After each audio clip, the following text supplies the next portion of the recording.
কওমের সমান, একা একটা উম্মতের সমান, একা একটা জাতির সমান। কিসের ভিত্তিতে? আল্লাহর দাসত্বে, আল্লাহর বন্দেগীতে, পরিপূর্ণতার ভিত্তিতে।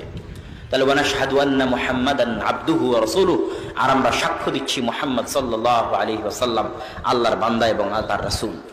এই ছিল আজকে আমাদের বক্তব্যে। আরো হাজারো বক্তব্যে যে হামদ এবং সানা পাঠ করা হয়, সেই হামদ এবং সানার অতি সংক্ষিপ্ত ব্যাখ্যা।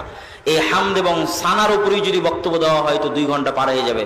অন্য অনেক বক্তব্যের চাইতে অনেক ভালো এবং সুন্দর, মানুষের জন্য শিক্ষণীয় হবে। কেন ওই কথাটুকু তো আল্লাহ রাসূল আরবিতে বলতেন, মানুষের শিখার জন্যই তো, নাকি না শিখার জন্য বলতেন? এমনি একটা জিকির পাঠ করে চলে গেলাম এরকম কিছু নাকি? এরকম কিছু নয়।